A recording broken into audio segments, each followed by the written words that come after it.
Hi, Regaining Eden family. This is Raven for Regaining Eden with Raven. Today I'm going to do something a little different when it comes to the Proverbs 31 church.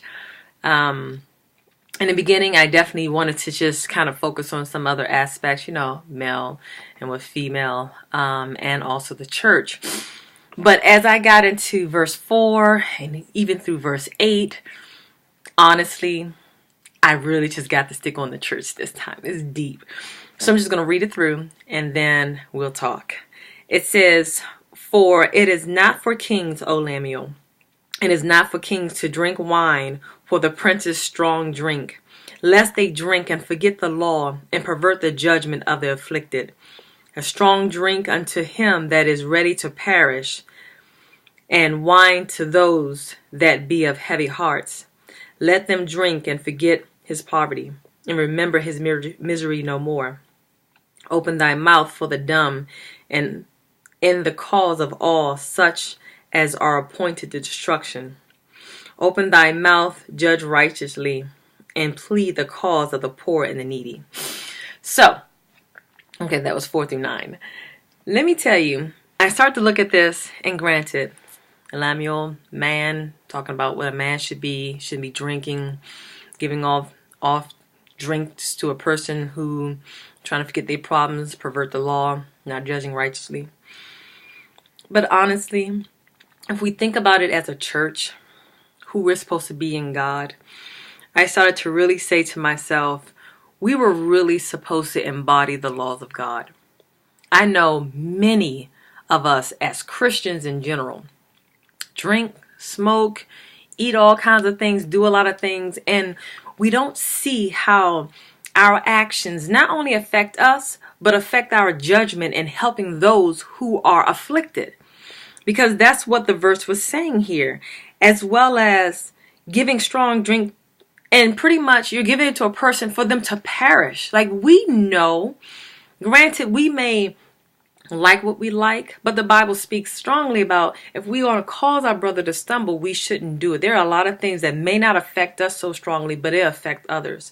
And our lives are being watched, letters read by men.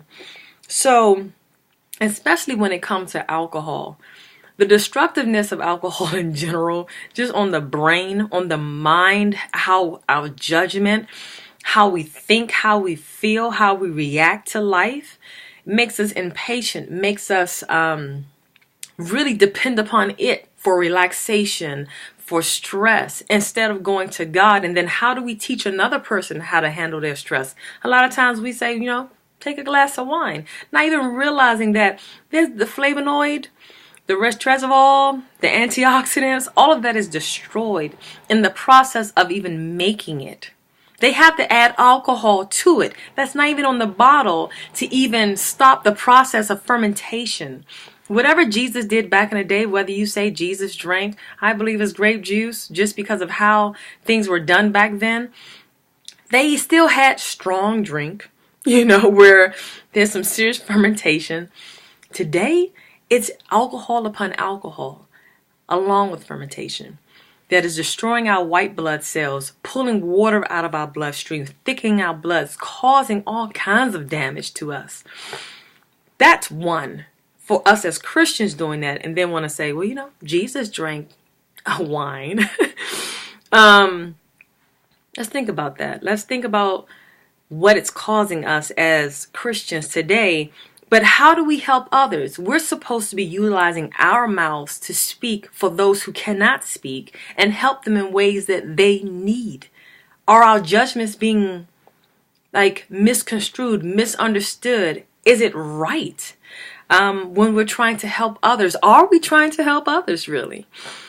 It makes me really stop and say we were supposed to be the governing laws. We were supposed to reflect the laws of God.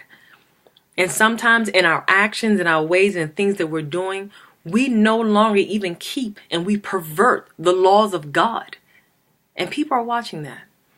We're the church. We're supposed to have the standard and how our society should be run. God's laws and his ways are the standards for how it should be run, and it should be lived out in our lives. And so I was looking at this. Opening in the mouth, judging righteously, helping the poor and the needy. we're doing this for them. That's what we were called to do, just to help other people. That is the Proverbs 31 church. Not to sit there and perish and forget the laws of God through our actions, not just alcohol, but let's say really through negative actions that are not of benefit to our success in helping others. Almost 6 minutes. This is Raven for Regaining Eden with Raven. Proverbs 31 church. See you tomorrow.